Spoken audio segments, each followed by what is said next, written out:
Most people are uneasy about basements. Me, I always hated the attic. It wasn't the dust or the spiders. It was the way it felt like a room that belonged to the house more than to anyone who lived in it. A narrow, half-lit maze under the roof where shadows pooled and sound changed. The joists made a grid that ate your sense of direction. The hatch was a throat you crawled through. Every time I climbed up there as a kid, the house seemed to watch me. I'm telling you this because I want you to picture the space before you hear the stories. Picture uneven floorboards that sink under your weight in one place but sound hollow in another. Picture a tiny attic window high on the gable that, at night, throws a square of pale light like a single eye. Picture boxes stacked in lean, suspicious angles, like people who are always half asleep. That's where these things happened. 3 separate nights, 3 different visits to that same shadowed place, and 3 reasons I still check the lock on my attic hatch even now. This is not some overheated campfire tale. These are the things that actually happened to me in a house my family owned for generations. I'm not here to tell you what they were. I only know what I felt, what I found, and what other people saw, or didn't see, when I told them. I'll let you hold the doubt with me. It's part of the story. If you like real-life creepy stuff, tap like and subscribe. I've got more. But stay with me.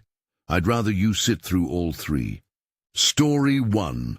The night I woke up in the dark. I was in middle school when it started. Not the usual kind of middle school weirdness. No pranks, no dares. It was small things that made the back of my neck tighten. One morning, I woke up with grit between my toes. The blankets had a fine scatter of attic dust on them, like the bed had been parked under a chimney for the night. A few times there were boxes moved a foot or 2 from where I remembered them. Once, a small wooden train from my toy chest ended up on the windowsill. I would go downstairs, and my parents would laugh and call me dramatic. "Maybe you sleepwalk," my mother said, smiling in that tired way that pretends to know everything. My father rolled his eyes and told me to stop loading my imagination with horror movies. Only one thing set it apart from normal sleepwalking stories. I would wake up with a sense that I had been watched while I was there. It wasn't the sense you get when someone has been in the room with you. It was older than that. It felt like the house had a way of concentrating its attention on the attic at certain hours, like the attic itself had awareness. I didn't have any words for it then. I only had the feeling, thin, patient, waiting. On the night that changed things, it had been raining so hard that the gutters sang. The whole house was a soft drumbeat. I woke up in the dark, but this was different.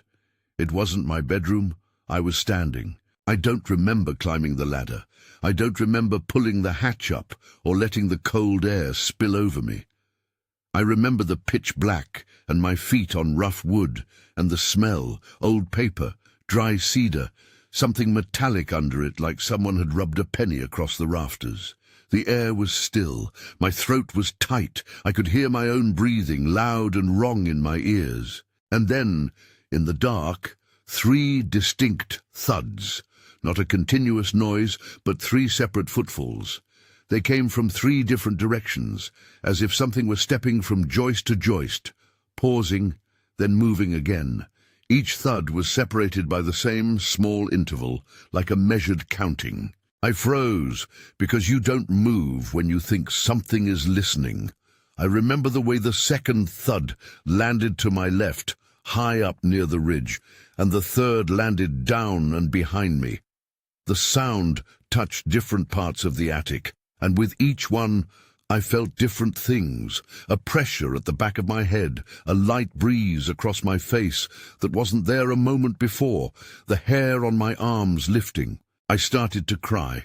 Quiet, automatic, without even feeling the hurt that would make you cry.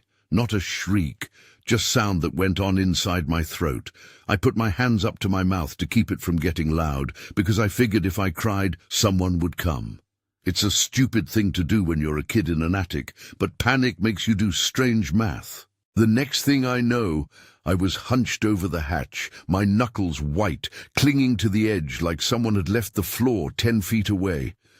I remember the ladder felt slick under my palms because my hands were sweating. I had to pull myself down rung by rung, slowly, imagining what was up there with me. When I climbed down into my bedroom, I realized how thick the silence was in the house. The rain still hammered. My chest hurt. I slid into bed and pretended to sleep until morning. I told my parents right away. I think I kept it together at first. I remember my mother bringing coffee to the bedside and whispering that it had all been a dream. "You were probably sleepwalking," she said again, this time softer. "Kids do weird things." My father inspected the attic 2 days later because he couldn't leave it alone. He took a flashlight and the dog and went up the ladder.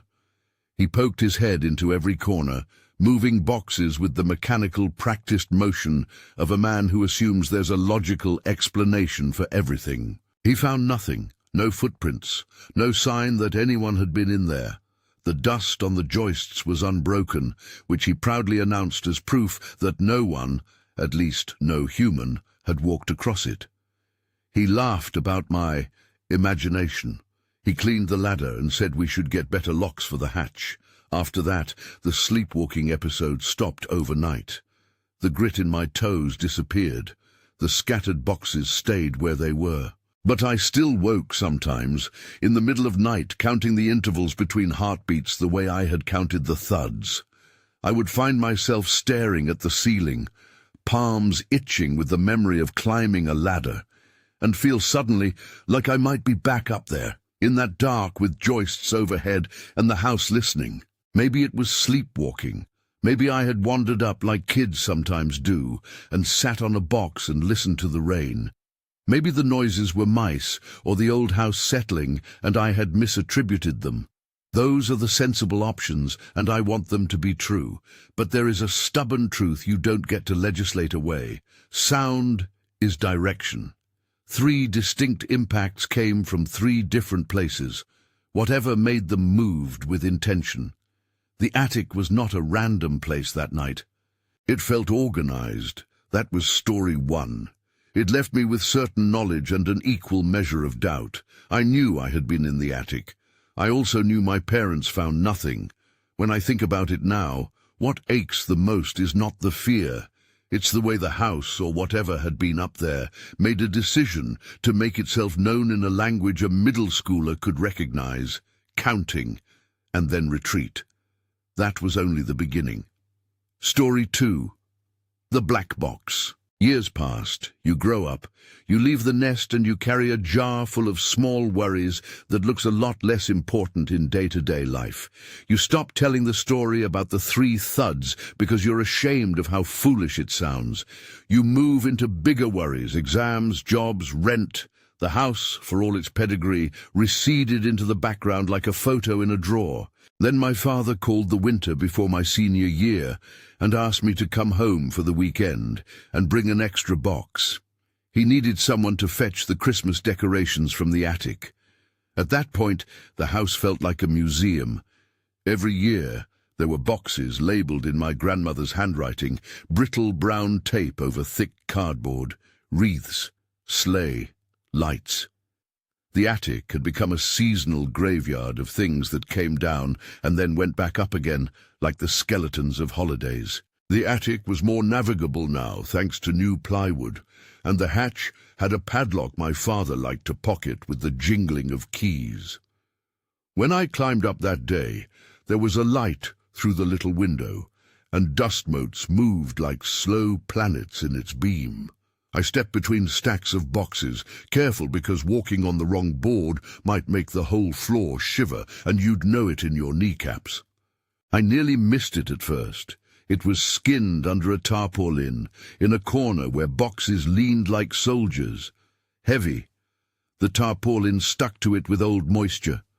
My fingers found the lid, and it lifted with a damp sigh. Inside was a black box, but not the kind that opens with velvet and easy hinges.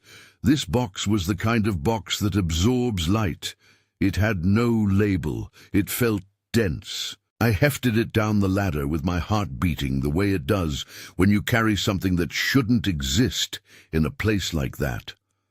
My father was in the kitchen, smoking, the bright window over his shoulder. He didn't look surprised. He only said, "So you found the box?" "No," I said, because it felt like a bad joke. "I didn't. Where did it come from?" He shrugged. "Probably your grandfather. He had a habit of writing things down. Old man kept more notes than the library." We set the box on the table. It sounded hollow when I tapped it, an echo that suggested layers inside. The lid scraped back and revealed journals, thick stacks of them, pages of handwriting in black ink. The ink had seeped into some of the pages and bled like a memory that had leaked.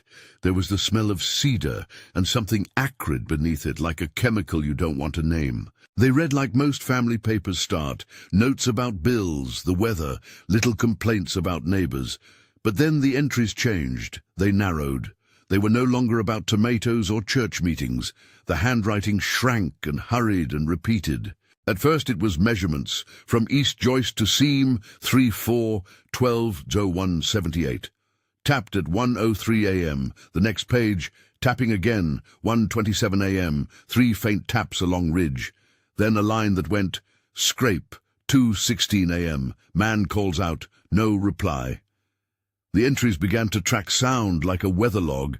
They became obsessions, margins filled with tallies. One page had 27 hash marks with one date. Another had frantic circles around a note. Window makes noise when breath comes out, 3:44 a.m. I read them until my chest hurt. The pages made the attic sound like it had an internal clock. The same hours repeated, between midnight and dawn, mostly around 2 in the morning. There were small diagrams, childish and precise, noting the position of boxes and the location of a tiny window and what seemed to be scratches on a beam. What made me stand up so sharp I knocked my head on the table was a page where the handwriting got small and almost indented into the paper, like the pen had been pressed hard enough to leave a fossil. It was a list of times with little arrows and the words, "It scratches there, 3:03, moves to left joist, 3:08, near hatch, 3:11. The last line was a single tally mark and the date.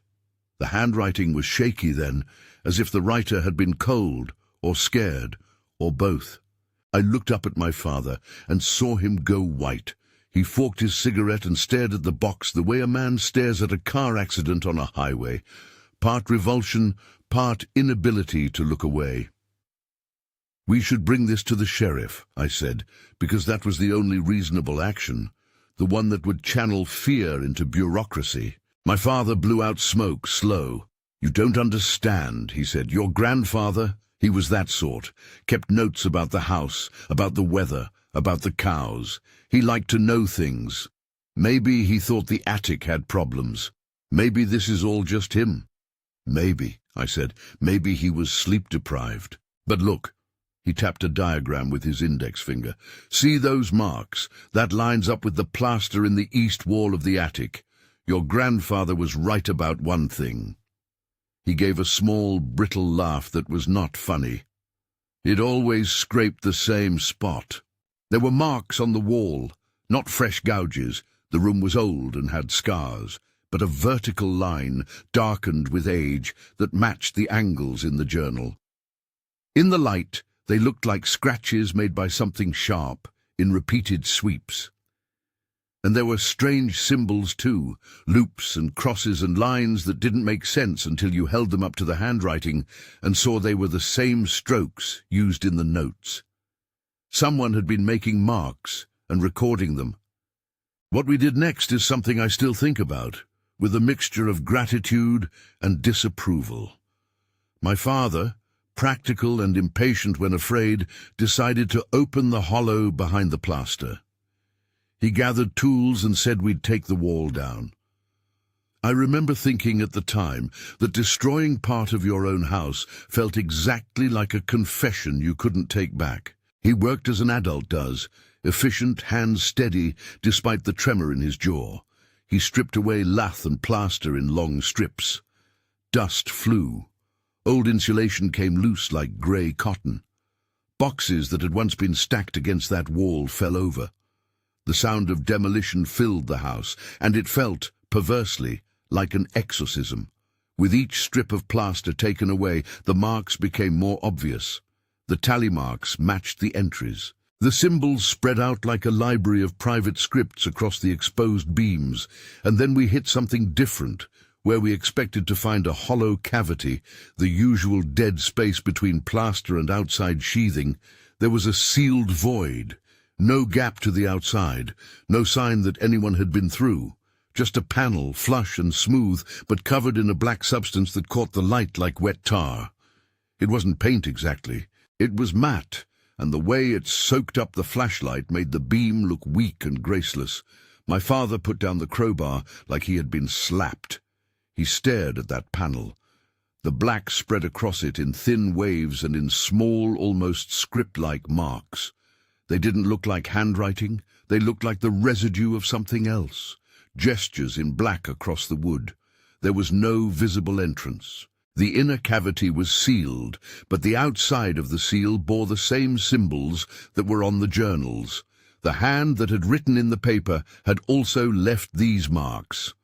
For a moment, we both stood in this torn-open part of the house and did the stupid human thing of waiting for the world to make sense. The attic, which had felt orderly as a set of diagrams a moment before, now felt like a proposition you could not solve. "Maybe your grandfather had an idea," my father said finally, breathless. "Maybe he sealed something up, kept it there." "Kept what?" I asked. The answer would have been a punchline if it had been normal. Mice, a raccoon, a trunk wedged into the void. But no animal could have left the neat, careful tallies in the journals and then sealed a panel with those marks and sat there as if the nothing had made sense. "No idea," he admitted. "But he wrote in those journals until he couldn't. Maybe he got old. Maybe he thought the box would keep it. Maybe he wanted us to find it eventually." We took pictures. We catalogued the journals into stacks. We sealed the hole back as best we could with new plaster and nails, but the marks stayed, like a bruise beneath the skin. For weeks after, when I walked past that corner of the attic, the hair on my arms would rise. The journals, the black box, they were not pretty souvenirs, they were accusations. My father suggested we throw the journals away. He said it like a man trying to get rid of a rumor. I told him I couldn't, not because I believed they meant something supernatural, not because I had any better answer. I couldn't because the journals asked a question I couldn't answer. How do you log something that only exists at 3 in the morning and in the spaces between joists? He blamed my grandfather. He was a private man, my father told me one night over beers, kept to himself. Maybe he thought he could catalogue the noises. Maybe he liked the control. That's a reasonable explanation. It's tidy. It smells like denial in the kind of way you expect from family men who prefer not to pry into the house's creaks. But the sealed panel, the black marks, couldn't be explained by a man who wanted to keep records. They looked deliberate in another way, like someone writing with a finger across something they couldn't reach. We left the box in the shed behind the house for safekeeping. My father refused to bring it inside. He was practical that way. "We don't need that kind of attention," he said. The thought that leaving it outside might be safer carried a certain logic. I brought a small handful of pages home with me, the ones that were not too brittle, tucked them in a shoebox in the back of my closet. I read them until my throat dried. Sometimes I try to remember the exact ink patterns, the way the loops slanted, the way a line would end with a tiny tick that looked almost like a face, and I can almost trick myself into some comfort. But then I think of that sealed panel with its black marks, and the certainty evaporates. If the writer was my grandfather, how had he made marks on the outside of a sealed cavity? If the marks showed anything, it was an argument between what we could see and what we were allowed to touch. We never reported the journals to anyone official. My father feared embarrassment. He feared the house being labelled. I feared the way people would stop inviting us for dinner and the way whispers would fill the living room. Besides, what would the sheriff do? Take a look, nod their head, and file it in a drawer called Old Houses. We told ourselves we were being practical. We told ourselves that books gather dust and old men write odd things. We told ourselves a lot of things because it's what humans do when faced with a thing that seems to mock their ability to categorize. The box stayed in the shed. The journals, or the ones we didn't destroy, stayed folded under my mattress.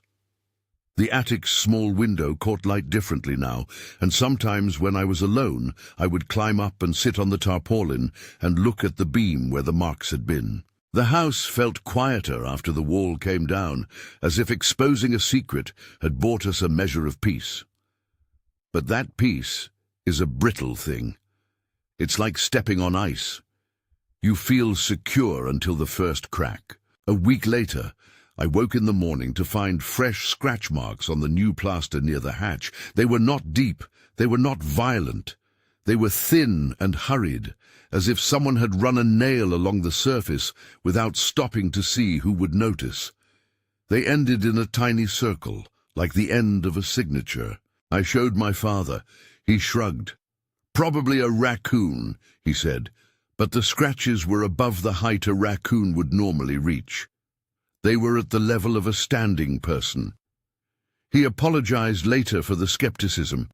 He lit another cigarette and admitted he had been trying to make the house ordinary again. Maybe the scratches were nothing. Maybe a stray board had rubbed and scratched as the house breathed in the winter cold. But I had been in this house for a long time by then. I knew the rhythms of settling. This felt performed. It had intention. The journals continued to haunt me in smaller ways.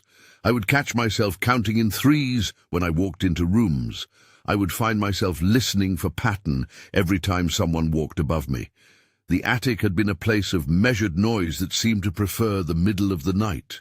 And when you start noticing pattern in randomness, every creak becomes a sentence. At the time, I told myself the sealed panel had closed something small. A door shut, and that should have been the end. The house seemed to allow that for a little while. But houses are stubborn. Secrets aren't neat. They rot their way to the surface. By the time I left for college, the journals sat in another box in the attic, the box my father kept insisting he would destroy when the weather is right. He never did. The house kept its weight. The attic kept its measuring. I could have left the rest of the story there and let the house sleep, but curiosity and the awkward human urge to be the person who knows led me back years later. I mean, led in the passive way, like gravity. Every time I drove past the old mailbox that still bore my grandmother's name, my chest tightened, as if the house were a thing you'd never quite paid back. That's where the trouble begins again. I went back as an adult this time, and I noticed something else. Movement at the little attic window over several nights. Not just shadows, but the sense that something was shifting out there, arranging itself so that it could be seen.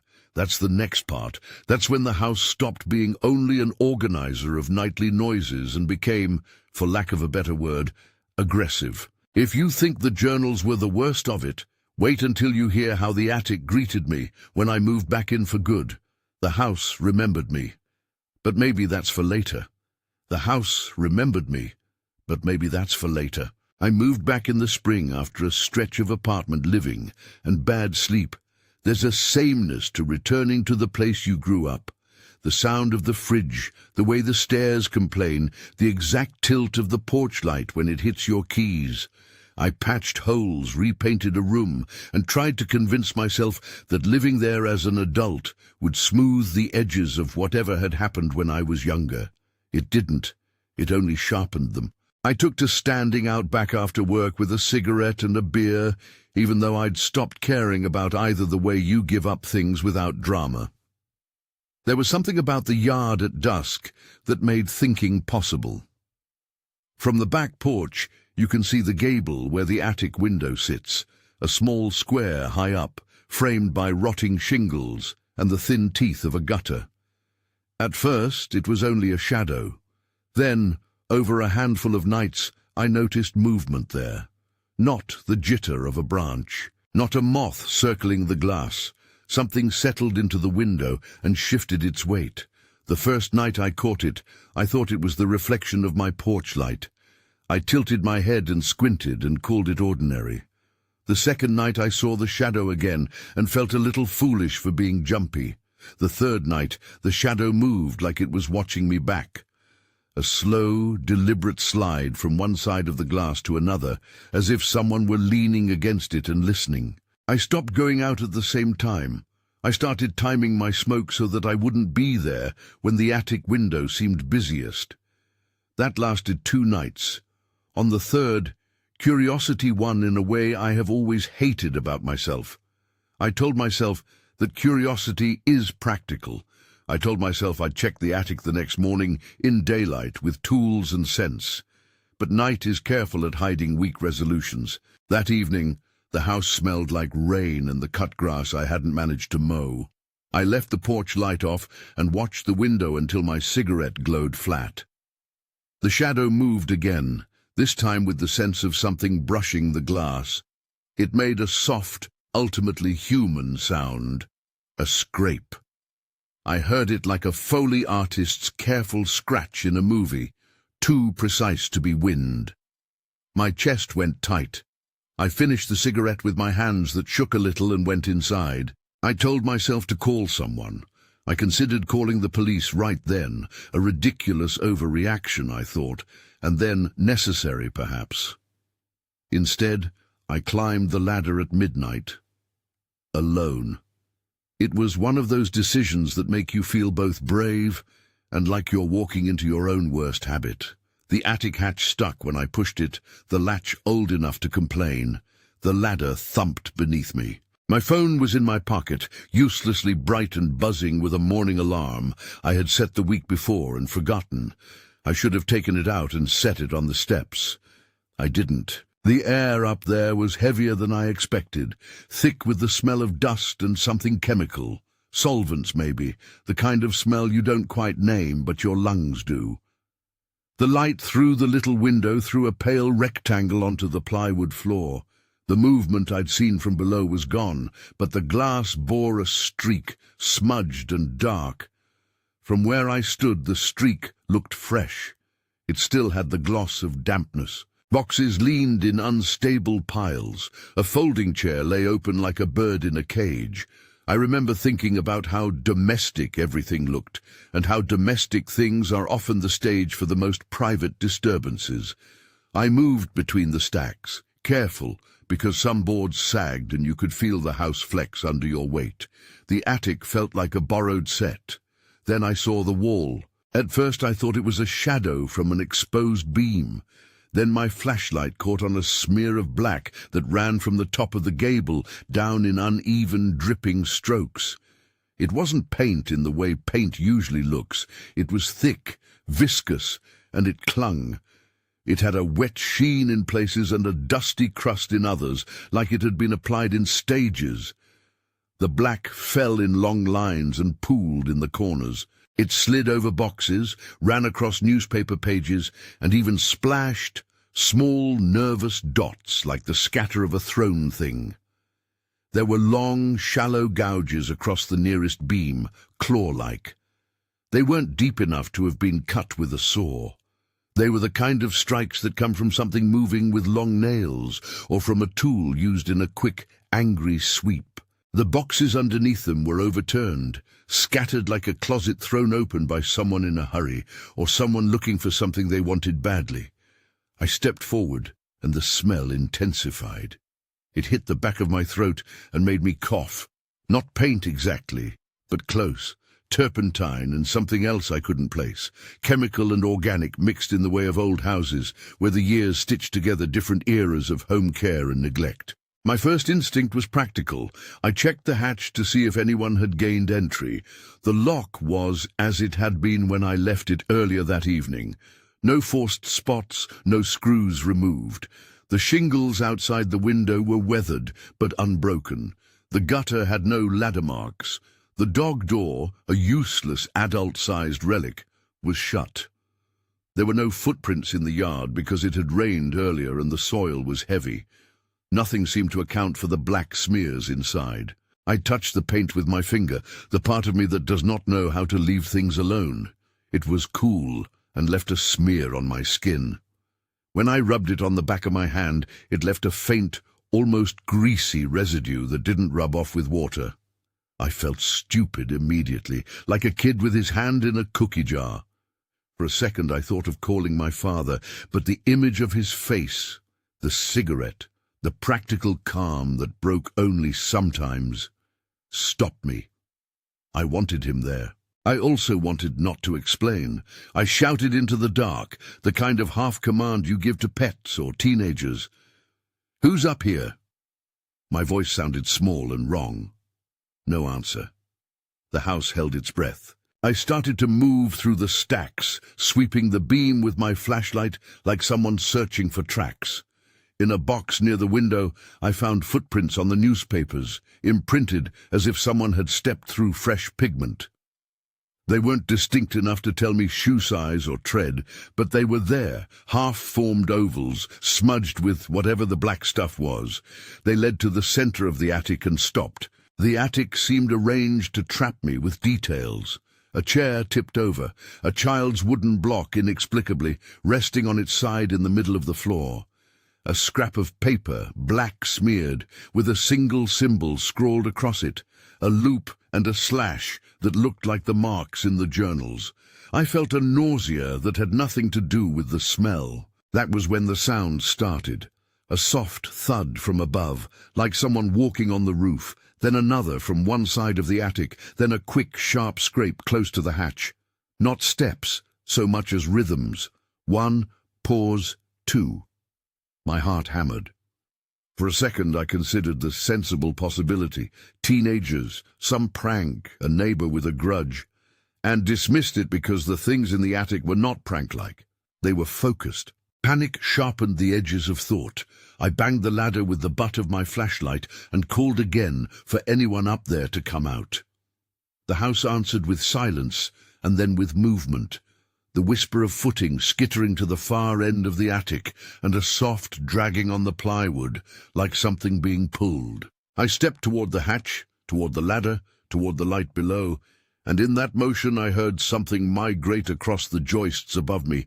3 small, quick impacts, counted like a sentence. My breathing came out too loud. I climbed down, as if the ladder would be safer than the floor. Halfway down, the hatch above me banged as if someone had slammed it from inside the attic. I felt the shock in my hands and arms, the hairs on my neck prickling. I dropped the flashlight. The light skittered across the wall of the kitchen below, and in that flash I thought I could make out an outline at the attic window. The faint suggestion of a shoulder, then nothing. I called 911. I told them there had been a break-in. I lied a little because the words "something strange" sounded childish even to my own ears. I told them someone had been in my attic and I needed an officer to come look. The dispatcher was calm and asked the expected questions about weapons, injuries, and whether I was in danger. I said no. I did not tell her about the black smear or the journals or the history. I left those things folded, careful under my ribs. The police came in 2 patrol cars, flashes off because it was a quiet neighborhood and dawn was not yet breaking. Officers moved with the kind of efficient casualness that hides the fact they are never quite prepared for the uncanny. They walked through the house like guests in a strangely kept museum, polite but wary. One of them climbed the ladder and poked his head into the attic. He moved slowly, running his hand across beams, shining his flashlight into corners. He photographed the smeared walls, the clawed beam, the overturned boxes. He took pictures of the footprint-like ovals on the newspapers. He took photos of the smear on my hand. He asked me questions with a voice trying to be neutral. Had I been drinking? Had I seen anyone? Was there anything missing? They searched the perimeter. They checked gutters and window wells. They found no ladder marks. They walked the fence line. They knocked on a neighbor's door, asked if anyone had been on their roof. The neighbor frowned, shook his head. One of the officers found the small shed behind the house and opened it because it was habit. People hide things there. It was empty but for the old mower and a couple of lawn chairs. No sign of an intruder. People break into houses, the older officer said quietly when he returned. But usually you see signs. The hatch would show pry marks. There's nothing. He put his flashlight down and looked at me. I felt naked in a different way, like someone had read me wrong. He rubbed his chin. We'll file a report. We'll take the photos. They took my statement and promised to run the photos by a forensics unit if something came back on them. They said the obvious things, to keep the house secured, to call if anything else happened. They were polite, but you could tell they had the mental checklist of likely outcomes, and this one was low on the list. They left me with a business card and a stamped number, like a receipt for an unsolved worry. After they left, I couldn't bring myself to clean. I stood on the porch with the light off and watched the attic window. The black smears visible now like a wound outlined on the house's face. The little square of glass was a dark eye. I slept poorly that night and the nights after. The smell lodged behind my tongue. I scrubbed the smear off my hand with dish soap and then with alcohol, and still, in the folds of my skin where the residue had soaked, a faint dark line remained. It took weeks to fade. Neighbors were kind, asking if I was all right, producing casseroles and awkward condolences. "You must be shaken," they said. "You should stay with someone." I stayed.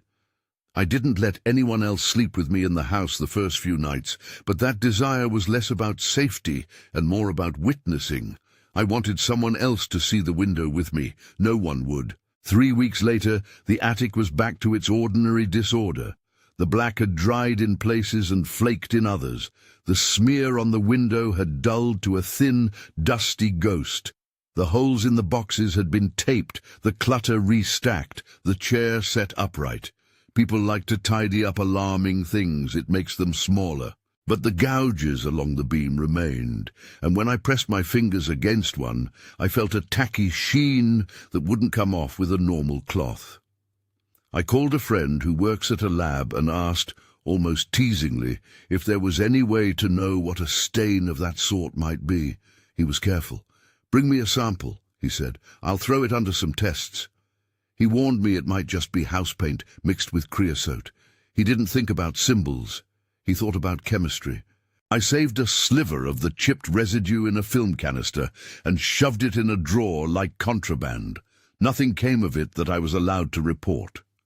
The police file sat with a badge number and an officer's initial. "Weird activity," the report read in bureaucratic English. "No entry evident, no suspect located." The forensics friend never told me the lab results. He said only that some substances don't yield a satisfying answer, and that sometimes the best we get is inconclusive.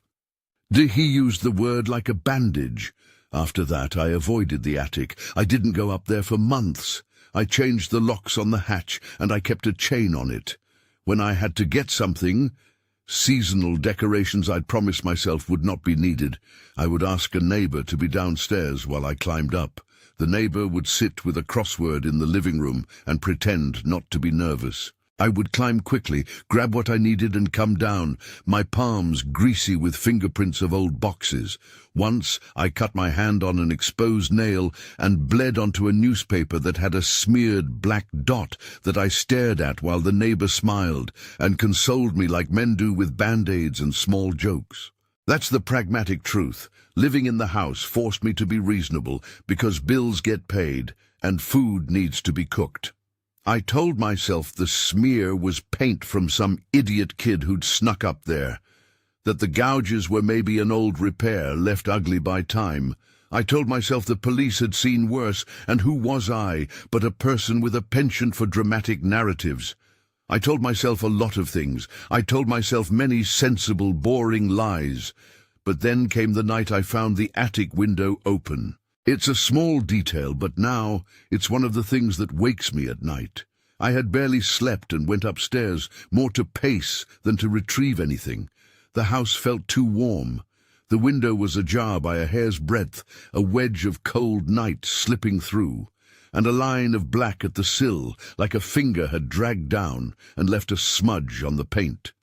The latch was not broken. There were no signs of forced entry.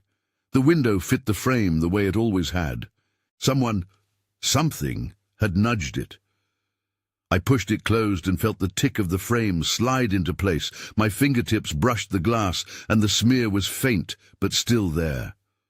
For a manic second, I thought about taking a photograph and then burning the house down. I thought about a dozen things, all ridiculous, because fear organizes the mind in strange ways. I did the only thing I could imagine doing that felt both brave and powerless. I shut and locked the hatch and leaned my shoulder against it, as if my body could hold a seam closed. Weeks later, after the most public episode, I went upstairs with a crowbar in my hand and found the attic trashed. It wasn't the same as the first time I'd seen the black smear. This time someone, or something, had moved with purpose. Boxes were torn open. The black had been spread like a graffiti artist's work, thick and deliberate on walls and on a piece of plywood placed on the floor like a flag. There were long, dragged marks, as if something had been pressed against the wood and then jerked away. A single old lamp lay smashed, its bulb shattered and dull in the dried black. The concrete smell of something acrid and fresh met me at the hatch. I called the police, and this time they arrived fast. The neighbors had heard my shouting, the way people do when they finally decide silence is a betrayal. When the officers climbed into the attic, they moved differently than before. They were quieter. They photographed and catalogued. They dusted for prints with the same procedural care that made me admire their training and hate it for being sterile. They found no sign of forced entry, no footprints outside, nothing in the yard, no ladder marks. The attic window, which I'd left latched the night before, was shut when they checked. The black substance, the officers agreed, was odd.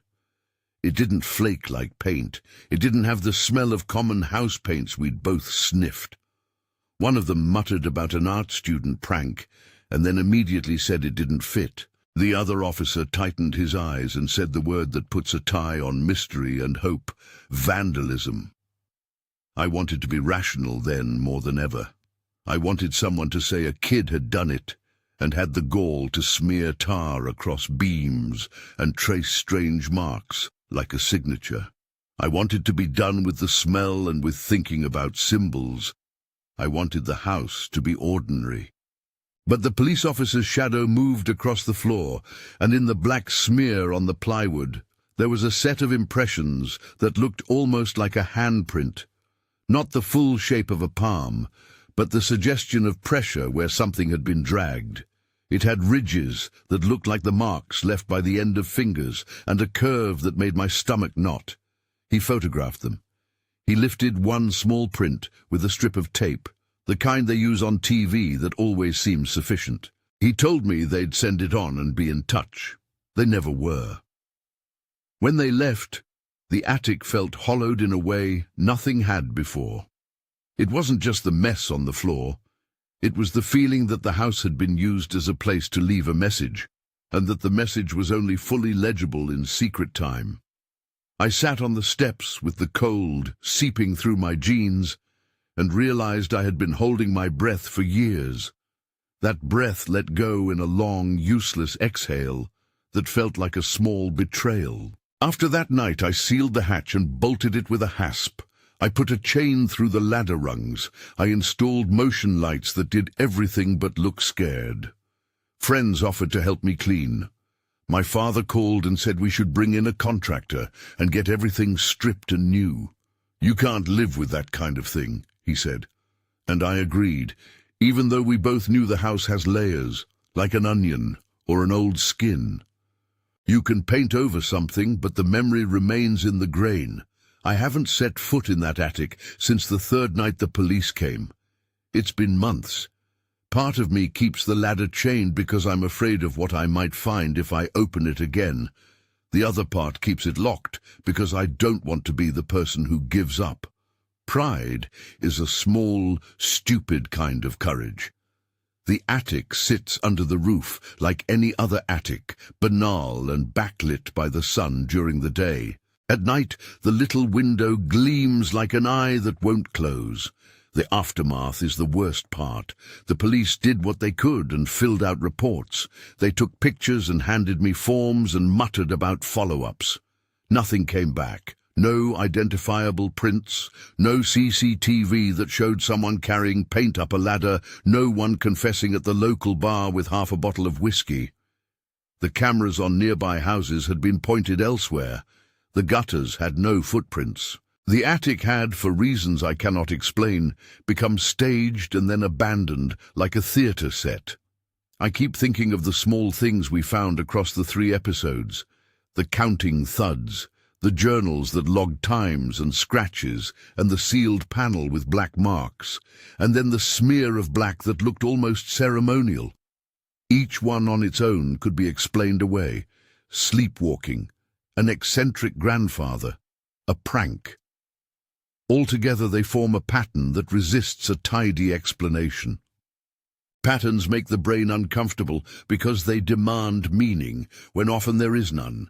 Yet the act of trying to find reasons is also the only thing that keeps us sane. My father, pragmatism hardening into something like stubbornness, never wanted the neighborhood gossip. "Keep it shut," he told me when I mentioned the smear to him on the phone. "People like a mystery until it's their problem." He repaired what he could, repainted the visible spots and hammered in new nails. He avoided the shed where we had once stored the black box. He refused to talk about the journals and the sealed panel. He preferred to destroy evidence with the practical indifference of a man who wants a clean house, and it is, in its way, an ache. Sometimes at night, when the house settles, I stand in the kitchen and look up at that small attic window. The old fear is not as sharp as it was the night I woke up in the dark. Fear changes. It becomes a weight you carry rather than a pulse in your throat. Now there is also anger, a low, hot thing, because someone or something turned my childhood storage into a stage for messages I don't know how to read, and then disappeared like a spectator leaving before the curtain call. Anger, because the house seems to be where the logic ends and the question starts. If you ask me what I think now, years after the 3 most distinct incidents, the night in the dark, with the counting thuds, the black box full of journals and a sealed panel, and the attic vandalized with fresh, dripping black and claw marks, I'll tell you what I always tell people who want a straight answer. I don't know. I know what I experienced. I know what was found. I know what the police wrote down. Beyond that, my confidence dims. Maybe it was all human. Maybe sleepwalking and a lonely man with an obsession, and then some kids with a stupid prank explain everything. Perhaps a rational mind could stitch it together into something neat. But there are small facts that bother a rational mind. The journals mirrored by marks on the sealed panel, the 3 thuds that came from 3 different places, the smear that wasn't ordinary paint, and the scrapes positioned at a height higher than a raccoon would reach. Those facts sit like bones in the throat of the story. They resist being swallowed, and that is the point, I suppose. Houses keep records in ways we don't always check. They hold weight, not just of possession, but of history. Attics are liminal by design, thresholds between the living rooms we inhabit and the weather that happens outside. They are repositories of memory, of things we'd rather not look at. When something in that space organizes itself into pattern, it asks to be read. Maybe the house remembers its occupants and tries to speak a language only local bad dreams understand. Maybe it's only coincidence and pattern-seeking. Maybe I'm a person who has been shaped by a weird provenance of late nights and old timber, and I keep waiting for the house to make sense, because that gives me a narrative to live with. When I stand in the yard at night now, I picture those three scenes layered on top of each other: the ladder under my hand, the black box on the kitchen table, the smeared plank with its fake handprint. The attic is a single room in the house, and yet it functions like three different witnesses. It counts, it records, it marks. If there's a lesson in this, and I'm skeptical of people who think every uneasy thing must teach you something, it's that some spaces demand respect. Not superstition respect, practical respect. Don't assume a place is only for boxes. Don't assume the noises you hear are only age. Listen, yes, and keep your head clear, keep your friends close, and your doors locked. There are sensible precautions to take, and also the admission that we live in houses that outlast us, and sometimes they keep the decisions of people who are no longer around. I still keep a few of the journal pages in a shoebox under my bed, not because I believe there's any magical protection in paper, but because curiosity is a poor lover, and I am not done with the not knowing. When I take them out, I see the looped handwriting, the small tally marks, the clocks of the night recorded like a farmer's log for nocturnal weather. I see someone attempting to reduce irregularity into order. If there's a kind of heroism in obsessive cataloguing, then perhaps my grandfather, whoever wrote most of those pages, was a kind of tragic hero of the house. He tried to put things into a ledger so that the house's small, unsteady noises could be accounted for. He failed at that, like most of us do, because houses are not tidy. Sometimes, in the small, dark hours, I catch myself counting in threes out of old habit. Once, driving home, I found myself listening for 3 distinct knocks on the car roof, and when I didn't hear them, I felt disappointed and oddly relieved. It's probably ridiculous to feel that way. It's probably healthier to forget. But there's a stubbornness in my chest that wants the story to resolve. So I lock the hatch every night. I keep a chain on the ladder. I haven't thrown the journals into the river or burned them in a fit of symbolic cleansing, though part of me wants to. I prefer to put them away and tuck them under the mattress like a superstition that has its own rules. Sometimes at 3 in the morning I stand in my kitchen and look up at the small attic window. When the moon is right, it throws a pale rectangle onto the yard, and the glass, in that light, seems to have a depth like a lens. You can tell yourself it's just a window. You can tell yourself that whatever scratched the beams, wrote the tallies, smeared the black and left the marks is explainable. You can tell yourself a lot of comfortable things. But then you feel the house settle. The joists make a tiny measured creak. The window throws back the night, and the attic, like a patient, breathes. And in that breath you remember 3 nights told in one house. You remember counting thuds, sealed panels, and fresh black smears. You remember that sometimes the spaces in our own homes hold decisions and patterns that aren't fully ours to read. If you've got an attic or a shed or a closet that feels like it keeps its own counsel, maybe check it with someone you trust. Maybe leave the journal there and don't turn that little window, if it's got one, into an eye. And if you've ever had something in your house that didn't have a tidy explanation, tell me about it in the comments. I read them. We're a small, curious species. We like listening to each other's unsettled things. If you want more true weirdness from attics, basements, and the spaces your house pretends are empty, subscribe and stick around. Sometimes putting a story in light is what helps you sleep, or at least what keeps you awake company.